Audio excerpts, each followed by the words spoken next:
YouTube channel நண்பர்கள், பார்வையாளர்கள், உறவினர்கள் அனைவருக்கும் இனிய வணக்கம். நமது சேனலை தொடர்ந்து நீங்கள் பார்த்துட்டு வரீங்க.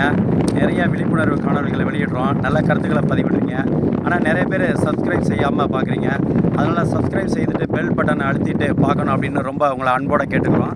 இப்போ நம்ம எங்கே வந்திருக்கோம் அப்படின்னா, திருவரம்பூர் அருகே உள்ள கல்லணை, தஞ்சாவூர் மாவட்டம். இது இந்த பகுதிக்கு நம்ம வந்திருக்கோம். கல்லணை உங்களுக்கு தெரியும், மிகப்பெரிய நீண்ட நெடிய வரலாறு உள்ளது. கரிகார் சோழனால் 2ஆம் நூற்றாண்டில் கட்டப்பட்ட கல்லணை மிகப்பெரிய புகழ் வாய்ந்தது.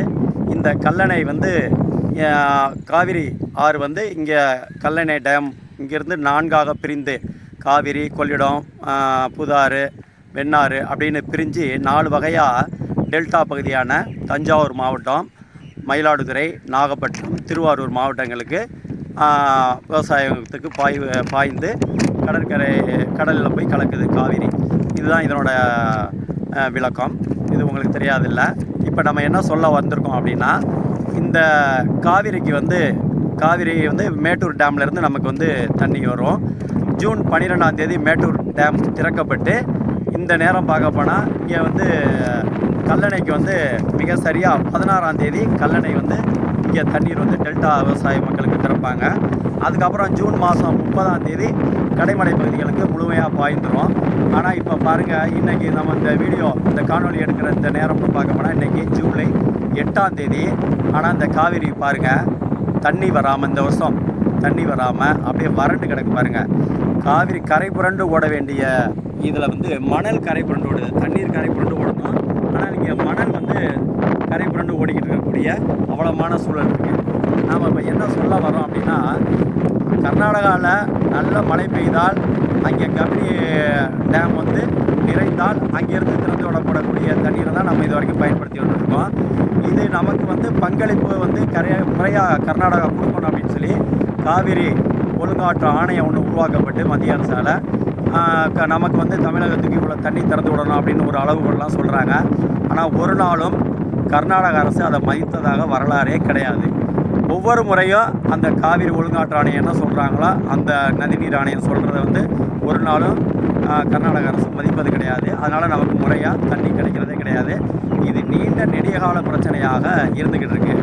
இப்போ நம்ம இங்கே குறிப்பிட்டு என்ன சொல்ல வரோம்னா, இந்த முறையாக இந்த ஜூன் மாதம் 12ஆம் தேதி சேலத்தில் உள்ள மேட்டூர் டேம் திறக்கப்பட்டு 16ஆம் தேதி கல்லணை திறக்கப்பட்டால், இந்த பகுதிகளில் திருச்சி பகுதியில் இந்த லால்குடி, இங்கே இருக்கக்கூடிய கல்லணையை சுற்றி இருக்கக்கூடிய பகுதிகள், அடுத்து தஞ்சாவூர், திருவாரூர், நாகப்பட்டினம், மயிலாடுதுறை, புதுக்கோட்டையில் சில பகுதிகள், இந்த பகுதியிலலாம் சுமார் 30 லட்சம் ஏக்கர் நிலங்கள் குறுவை சாகுபடி செய்யப்படும். இந்த குறுவை சாகுபடியில் என்னென்ன பண்ணுவாங்கன்னா, ஆடுதுறை 36, கோ 54 ஆகிய நெற்பயிர்கள் நடப்பட்டு 3.5 மாதம் பயிர் செய்யப்பட்டு கரெக்டாக தீபாவளி சீசனில் அறுவடைக்கு வரும். இதனை வச்சு தான் இந்த பகுதியோட விவசாயிகள் எல்லாமே தீபாவளியே கொண்டாடுவாங்க. இதுதான் உண்மையான விஷயம். ஆனால் பாருங்கள், இந்த வருஷம் குறுவைக்கு தேவையான தண்ணீர் இந்த ஜூன் 16 திறக்கப்படலை கல்லணையில். அதனால் இங்கே மணல் வறண்டு போய் கிடக்குது. இங்கே இதனைட்டு என்ன நடக்க போகுது அப்படின்னா, கரெக்டாக 3.5 மாதத்தில் இந்த பகுதிகளிலேருந்து நமக்கு குறைந்தபட்சம் ஒரு 30 லட்சம் ஏக்கர் விளைச்சல் வருதுன்னா, ஒரு ஏக்கருக்கு 40 மூட்டை வீதம் 1,20,00,000 நெல் உற்பத்தி இழப்பு நம்ம சந்திக்கிறோம். இதேட்டு மிகப்பெரிய அளவில் தமிழ்நாடு விவசாயம் பாதிக்கப்படுது, உற்பத்தி இழப்பு ஏற்படுது. இதேட்டு நெல் விலை உயருமோ, அரிசி விலை உயருமோ அப்படின்னு மிகப்பெரிய பயந்துக்கிட்டு இருக்க வேண்டிய சூழல் இருக்குது சாதாரண மக்கள். இதுவே நம்ம இங்கே என்ன கேட்டுக்கிறோன்னா, தமிழக முதல்வர் எத்தனையோ பல விஷயங்களுக்காக நேரடியாக போய் பேசி தீர்வு காணக்கூடிய நல்ல தகுதி உடையவர், திறமையானவர்.